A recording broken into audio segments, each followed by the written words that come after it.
2024 NBL1 East season is upon us. We're back, baby, and it is time to go through a preview of the women's competition. The way we're going to go through this, though, we're not just going to rattle through every team. We're just going to highlight some of the teams we think are on the rise, some of the teams that are maybe favourites for winning the competition, and a few teams that have had really, really good off-seasons. Sorry, Garen, I haven't let you speak this whole time. No, I'm glad. I'm speechless at the moment. So I'll let you keep talking and start off what is going to be a great preview show, probably.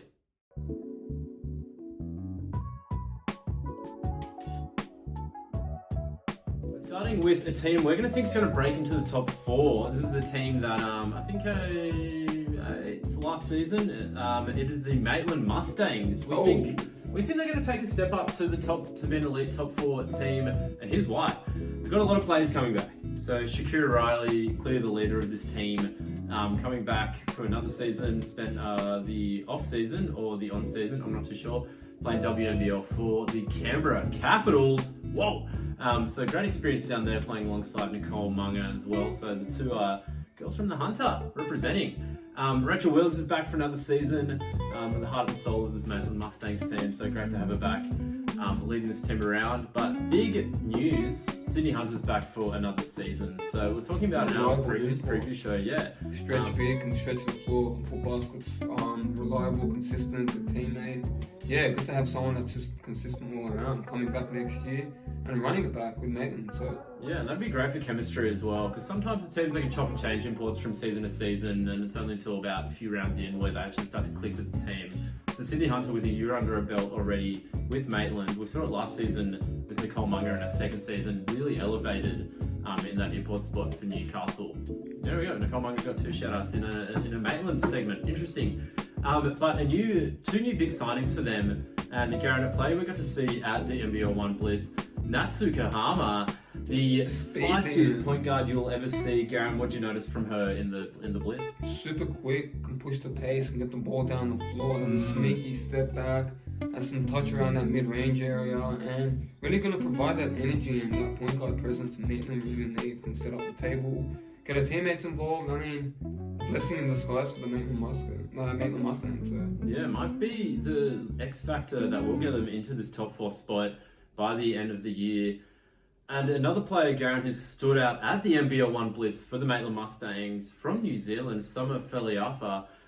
Wow, she was very impressive. A real versatile forward, great shooter as well, which I didn't think too much about before watching her play at the NBL1 Blitz. Well, fits in with this young culture here at Maitland, the young big, good size and presence inside, can finish, can shoot that mid-range, can stretch the floor when needed, and I think hit a couple threes that game as well. Yeah. So yeah, really good to have a big that's all around and can just buy into that team system and fit in straight away. Yeah, really solid. So Maitland, keep an eye out for them. They broke their finals drought last season and might be going on to bigger and better things in 2024.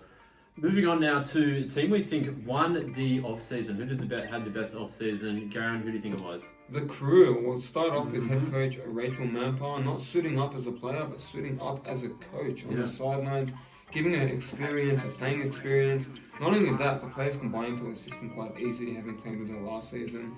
Handing off fit, not to mention the sharpshooter Christina Moore. Yeah, that is from the Spiders district to the Crew district in the Central Coast. Wants to give up the bricks for the beaches, and who wouldn't want to do that? Playing Georgetown and also playing college overseas, bring her college experience again for a second season in NBL1 action. So yeah, it's gonna be massive. Christina Moore coming up to the Crusaders, so I reckon that's the biggest signing. Called it early, Christina Moore probably will be in the All-Star 5. That's right, haven't played a game yet, but I reckon she's there. Also getting Taryn Marnie as well, another great shooter, reliable player.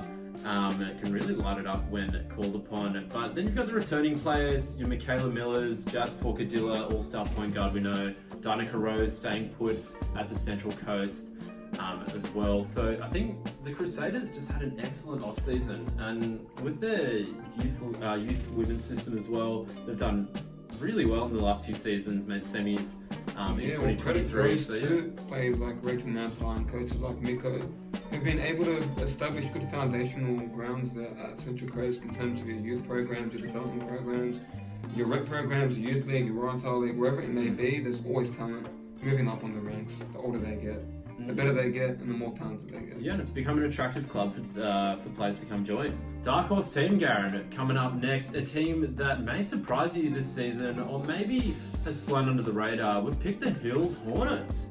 I know. Had a bit of a disappointing season last season. Not great, to be frank. But they've made some really good signings. The biggest one, Meg Jefferson. Whoa! Moving over from Penrith Panthers to Hills. It's good. Hills finally have their centrepiece now. Struggled in the bigs position. Of course, had Rihanna Yetzinger in that big position. Well, have a consistent scorer now, consistent finisher, someone that can rebound, someone that's a professional. Someone that's media as well. The media, someone that's just ready, someone that can just come in and put up numbers straight away. And what more than Meg Jeffs, MJ? So good to see that connection with Hills, and yeah, look to see her average a double-double this season for sure. Yeah, and I think Hannah Griffin has just moved over from Sydney Comets. Was originally with Maitland, yeah. She might start at point guard. Yeah. Hannah Griffin. So if she gets that opportunity, Hannah Cork as well has come down from the Crusaders to join Hills. So got a player that's a little more NBL1 experience. Not a whole lot, still quite a young team. But they're going to go skilled young team. Yeah, they're going to go along really well with their imports as well. So Coach Rob Murray. So there you go, a recipe for success at the Hills Cafe. Is there one? Hills Cafe. Yeah, I mean they've also got a basketball centre there. Yeah, but people go for the cafe, right? Yeah.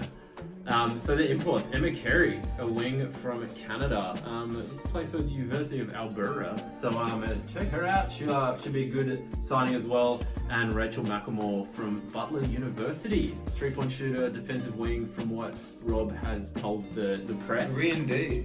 Yeah. So fits the mold. It's always hard to tell with these imports how they're going to play before we send them out on the court. But look, I think Hills women dark horse team this season. They've got Pentney, Emmett, Leah Suyasu, Taylor Moss / Taylor Cotties, all coming back. Zoe Merrick's come out of retirement as well. So dark horse team for the year. Keep an eye on Hills. I think they're going to turn it around this season. Not too sure if they're going to make finals or anything, but they'll definitely be an intriguing team. Putting pressure on a lot of the teams, especially on the scouting report. 3 or 4 players we just mentioned that are hefty on the scouting report. So got to watch out. Hills, again, another good program, not just being biased towards clubs. There's some clubs that just know how to build good culture and chemistry, and Central Coast and Hills are 2 we just mentioned, so watch out, folks. Now, this one we kind of cheated a bit on. We've got our series title threat, so teams that didn't make the grand final last season, but really have a good chance of winning the championship. 2 we've got who have been really contending well since NBL1 started. We've got the Sutherland Sharks, but we're going to have to do a bit of a speed run here because we've got 2 teams. We've got Sutherland Sharks and the Albury-Wodonga Bandits. For the Sharks, big news, Vanessa Panousis returns after a season with the Comets. Sharks, Comets, back to Sharks. Fans are thrilled to have her back. Loz Nicholson playing overseas, or Lauren Nicholson I should say, playing overseas, so that roster spot opened up for Vanessa Panousis to return and provide her scoring and experience for the Sharkies to go alongside the backcourt of Kelly Hobbiton and a few other young guys like Geordie Dewhurst. Yeah, and the big thing there, so they've got that depth at the guard position, also adding Dallin Filatati from the Cook Islands international team, because Loz Nicholson, although she is returning, won't be there until a couple months into the season because she's playing overseas in Europe. But once Loz Nicholson comes back, this team is scary. Pilovic is back, Nankara's back, Liv White's back. Liv White, very underrated centre. Maddie Norris, of course, she's back. Don't know what else she'll be doing. Always playing for the Sharks. It's year in, year out. Maddie Norris has always been a star. As you said, Geordie Dewhurst coming back. And a big return, Melinda Andreunas. Sorry, I'm not very good with my Lithuanian last names. That's a good pronunciation. Get better than I could. So yeah, bringing her 10 seasons of WNBL experience back to the Sharks. So yeah, they've added some good veteran depth there that'll really steady the ship. I got a feeling the Sharks are going to go all the way next season. For the Sharks. Yeah, they're unlucky against COE to get knocked out last season, but I think they're serious title contenders, especially with Loz Nicholson in the lineup and Panousis coming back. Meanwhile, on the border town, have you ever heard of Lauren Jackson? Yeah, Lauren Jackson. So pretty decent centre coming up through the ranks in Albury Wodonga. I think she's going to be a big story this season. Apparently, the Lauren Jackson. The Lauren Jackson. Okay, yeah, shit. Okay, wow. Huh. Yeah, she's alright from what I've heard. We don't know too much about her. Doesn't have a huge resume. Only played WNBA, several Olympics. Oh, really? But yeah, been Wow, MVP of Seattle, WNBA and NBL. Yeah, the Seattle, I can't remember, Supersonics or something like that. Seattle Sausage Rolls or something? No. Yeah, the Seattle Sangers. Sanders, there you go. Yeah, she's done alright. Had a pretty good career from what we've seen. She's back in the border town with the Bandits. Michaela Pivek, woo! She's back too. And Ash Hannon as well. The walking double-doubles back, the walking triple-doubles back, and the walking young guns back. So.